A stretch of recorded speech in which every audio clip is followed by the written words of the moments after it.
नमस्कार, न्यूज 18 लोकमतच्या वेबलाईव्हमध्ये आपल्या सगळ्यांचं स्वागत। राज्यात स्थानिक स्वराज्य संस्थांच्या निवडणुका आणि त्या संदर्भातलं आरक्षण आता यावरून पुन्हा एकदा राजकारण तापायला सुरुवात झाली आहे। आजच राज्यातल्या 247 नगर परिषदा आणि 147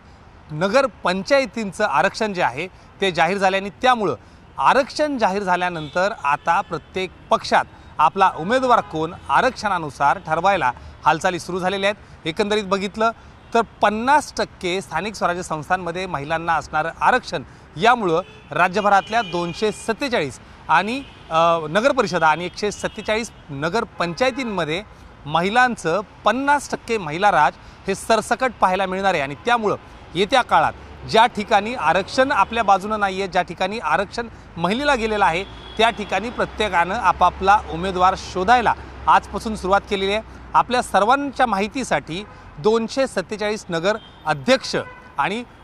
147 पंचायत समिती नगर पंचायतचे अध्यक्ष या सगळ्यांचं आरक्षण आज जाहीर झालं आणि या सगळ्यांची निवड ही जनगणनेतून म्हणजे खास करून लोकांमधूनच केली जाणार आहे। त्यामुळे एखाद्या नगर अध्यक्षांच्या बाबतीत जरी एखाद्या पक्षाचं वर्चस्व आलं तरी मात्र जनतेतनं निवडून आलेला नगराध्यक्ष हा संपूर्ण नगरपालिकेवर नगरपंचायतीवर एक मोठं वरदहस्त त्याचा राहणार आहे। आणि त्यामुळे एकंदरीत जर बघितलं तर नगर विकास विभागाकडे आज जे आरक्षण जाहीर करण्यात आलं त्यामध्ये 50% महिला या प्रत्येक ठिकाणी पाहायला मिळतील। म्हणजे 247 पैकी जवळपास अर्ध्या 50% महिला या नगराध्यक्षपदी असतील तर 147 पैकी अर्ध्या या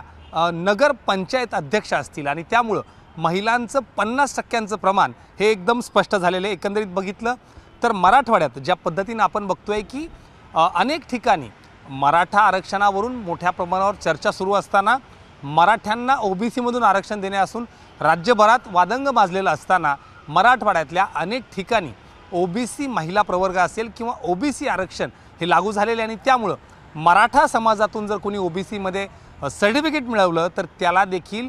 या प्रवर्गातून आपला नगराध्यक्ष पदाचा दावा जो आहे तो करण्यात येणार आहे। एकंदरीत बघितलं तर मराठवाड्यात खास करून धाराशिव, बीड, परभणी, हिंगोली, जालना आणि यासोबतच नांदेड, लातूर या भागात ज्या पद्धतीने एक मोठं पेव जो होता तो आरक्षणासंदर्भात होता आणि त्यामुळे त्या ठिकाणी अनेक टप्प्यावर खास करून उमरगा असेल, कळंब असेल, बीडमध्ये ज्या ठिकाणी एक मोठा राजकीय जो पेच होता तो आरक्षणावर निर्माण झाला होता। मात्र बीडमध्ये बीड शहराचं नगराध्यक्षपद हे एका SC कॅटेगरीमधील महिलेला आरक्षित झाले आणि त्यामुळे एकीकडे मराठा आणि ओबीसी आरक्षण मराठा आणि ओबीसी समाज एकमेकांच्या समोरासमोर येत असताना बीडमध्ये मात्र SC महिला प्रवर्गातून जे नगराध्यक्षपद आहे ते आरक्षित झालेले आहे। दुसऱ्या बाजूला धाराशिव जर आपण बघितलं तर धाराशिवमध्ये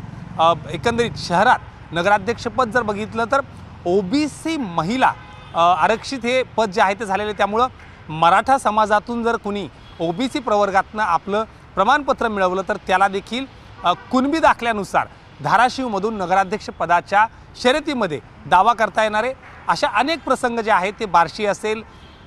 यासोबतच धाराशिव, उमरगा, नळदुर्ग या पट्ट्यातला लातूर असेल, यासोबतच लातूर खरं तरी महानगरपालिका मात्र आजूबाजूच्या जिल्ह्यांमध्ये ज्या पद्धतीनं ओबीसी प्रवर्गाला एक मोठा वाटा त्यामध्ये मिळालेला आहे आणि त्यामुळे मराठ्यांना म्हणजेच मराठ्यांनी जर कुणबीमधून आरक्षण घेतलं तर मात्र ओबीसीवर त्यांचा दावा असाच कायम राहणार आहे। एकंदरीत बघितलं तर पंढरपूर सारख्या ठिकाणी पहिल्यांदाच खुल्या गटातनं जे आरक्षण आहे ते मंजूर झालेले आपण बघतो की मागच्या वर्षानुवर्ष पंढरपूरमध्ये SC आरक्षित ही जागा होती। मात्र यावेळी मात्र खुल्या प्रवर्गाला इथलं आरक्षण जे आहे ते झालेलं आहे। एकंदरीत बघितलं तर अनेक टप्प्यावर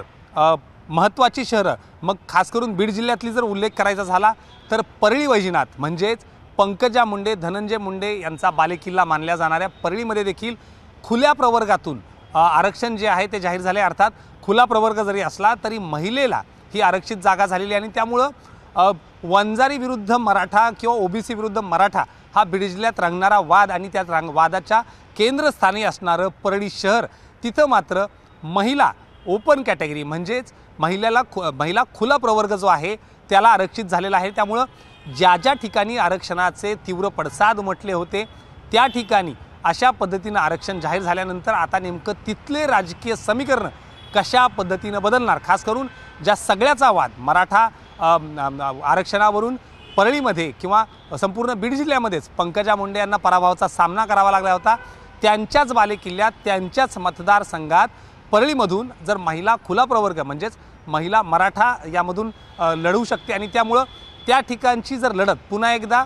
जातीय समीकरणावर वळून आली तर मात्र पुन्हा एकदा बीड जिल्ह्यात एक मोठा संघर्ष या ठिकाणी पाहायला मिळू शकतो। राज्यातली सगळी गणितं जर बघितली तर अनेक महत्त्वाची ठिकाणं खास करून परळी असेल, यामध्ये गंगाखेड, बार्शी, गेवराई ज्याची नावं मी आत्ता आवर्जून घेतोय त्या ठिकाणी आरक्षणावरून मोठा वाद सुरू होता आणि त्या टप्प्यावर ही सगळी नावं जी आहेत ती ओपन कॅटेगरी म्हणजेच खुल्या महिला गटात आलेली आहेत। कळंब असेल, यासोबतच वसमत, करमाळा, हिंगणघाट,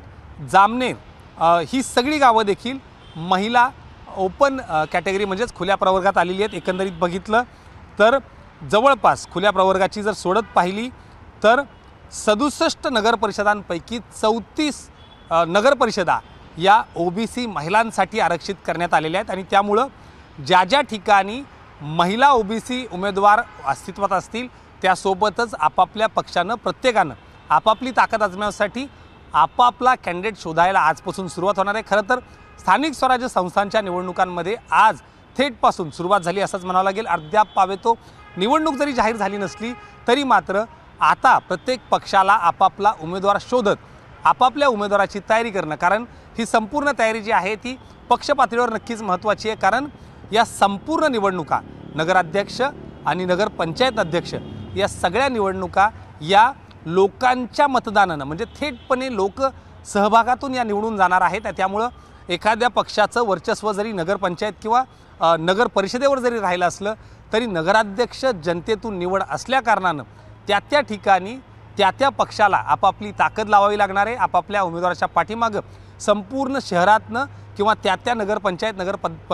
परिषदेमधून ताकद लावत आपापल्या पक्षाची ताकद दाखवण्यासाठी नगराध्यक्ष तितकाच महत्त्वाचा आहे आणि त्यामुळं महायुती असो किंवा महाविकास आघाडी असो, ज्या ज्या ठिकाणी मित्रपक्ष सोबत असेल किंवा मित्रपक्ष नसेल, स्थानिक पातळीवर जर आपापला एकटी लढत असेल तर त्या पक्षाची ताकद त्या शहरात कळेल आणि त्यामुळं नगराध्यक्ष आणि नगरपंचायत अध्यक्ष हा राज्यातला सर्वाधिक मोठा असणारा तोच राज्यात मोठा पक्ष कदाचित स्थानिक स्वराज्य संस्थांमध्ये मानला जाईल आणि त्यामुळं एकंदरीत बघितलं ते सगळे आकडे आपण बघितलं तर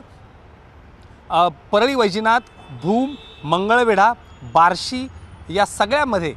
महिला ओपन गट महिला प्रवर्ग जो आहे तो ओपन करण्यात आलेला आहे। 33 नगरपरिषदांपैकी 17 नगरपरिषदांसाठी अनुसूचित जाती महिला आरक्षण जाहीर झालेले आहे आणि त्यामध्ये देऊळगाव राजा, मोहोळ, तेल्लारा, ओझर, वानाडोंगरी, भुसावळ, चिमूर, शिर्डी, सावदा यासोबतच दिग्रज, अकलूज आणि बीड शिरोळ ही तीनही सगळी महत्त्वाची शहरं जी आहेत ती त्यामध्ये येत आहेत। त्यामुळं स्थानिक स्वराज्य संस्थांमध्ये 17 नगरपरिषदांसाठी अनुसूचित जातींसाठी हे आरक्षित झालेले आहे। तर जवळपास खुल्या प्रवर्गाची आपण यापूर्वी देखील आकडेवारी सांगितली तर 67 नगरपरिषदांपैकी 67 नगरसेवकांपैकी 34 ठिकाणी ओबीसी महिला आरक्षण पडलेले आहे आणि त्यामुळं या सगळ्यांची एकदा पुन्हा आढावा घ्यायचा झाला तर 67 नगरपरिषदांपैकी 34 महिलांसाठी ओबीसी राखीव भगूर, इगतपुरी, विटा, भल्लारपूर, धाराशिव, भोकरदन, जुन्नर, उमरेड, दौंड, कुळगाव, बदलापूर, हिंगोली, फुलगाव, मुरुड, जंजिरा, शिरूर, काटोल, माजलगाव, मूळ, मालवण, देसाईगंज, हिवरखेड, अकोट, मोर्शी, नेर, औसा, कर्जत, देगलूर, चोपडा, सटाणा, दोंडाईचा बरवडे, बाळापूर, रोहा, कुर्डुवाडी, धामणगाव रेल्वे आणि वरोरा ह्या 34 नगरपरिषदा या ओबीसी महिलांसाठी राखीव झालेल्या आहेत। तर पुन्हा एकदा खुल्या प्रवर्गाचं यापूर्वीच सांगितल्याप्रमाणे मात्र ही सगळी आकडेवारी जर बघितली तर एकंदरीत महिला राज हे ठिकठिकाणी पाहायला मिळते। 50% महिला या थेटपणे स्थानिक स्वराज्य संस्थांच्या पातळीवर निवडून जातील। एकंदरीत बघितलं तर एकीकडे या सगळ्या स्थानिक स्वराज्य संस्थांचं आरक्षण जाहीर झाल्याबरोबर लगेचच आता निवडणूक कधी जाहीर होते या सगळ्यांकडे लक्ष लागलेले आहे। 2 ते 3 टप्प्यात स्थानिक स्वराज्य संस्था आणि महानगरपालिकेच्या निवडणुका होऊ शकतात। मात्र एकंदरीत जिल्हा परिषदा, स्थानिक स्वराज्य संस्था, नगर परिषदा आणि नगरपंचायती यांचा कौल जर पहिले आला तर याचा थेट परिणाम महानगरपालिका आणि येत्या निवडणुकांमध्ये देखील होऊ शकतो। लोकसभा आणि विधानसभेनंतर सर्वात मिनी लोकसभा किंवा मिनी विधानसभा ज्याला म्हणून ओळखलं जातं त्या स्थानिक स्वराज्य संस्थांमध्ये आता नेमकं कोण सरशी करणार, कोण बाजी मारणार यासोबतच स्थानिक पातळीवर महायुती आणि महाविकास आघाडी यांच्या विरोधात सामना होण्याऐवजी अंतर्गत सामने सर्वाधिक होतील। म्हणजेच नावापुरतं केवळ युती आणि स्थानिक पातळीवर प्रत्येक पक्ष आपापली ताकद आजमावण्याची शक्यता जास्त आहे आणि त्यामुळं दोस्तीत कुस्ती ही महायुती असो किंवा महाविकास आघाडी असो ही अटळ मानली जाते आणि त्या भागात मग छत्रपती संभाजीनगर, नाशिक, पुणे, विदर्भ या सगळ्या टप्प्यांमध्ये प्रत्येकजण आपापली ताकद लावतोय। जाहीरपणे या नेत्यांनी आता त्याबद्दलची भूमिका देखील घ्यायला सुरू केली आहे आणि त्यामुळं आता ज्यांना नेत्यांना निवडून दिलं म्हणजेच आमदार खासदार ज्या कार्यकर्त्यांनी निवडून दिले त्याच आता आमदार आणि खासदारांना त्यांच्या कार्यकर्त्यांसाठी मैदानात उतरावं लागेल आणि कार्यकर्त्यांसाठी महत्त्वाची असणारी स्थानिक स्वराज्य संस्था यासाठी प्रत्येक आमदार आणि खासदाराला आपल्या कार्यकर्त्याला निवडून देण्यासाठी प्रयत्न करावा लागेल हे मात्र निश्चित। गणेश राहुल झोरी, न्यूज 18 लोकमत, मुंबई।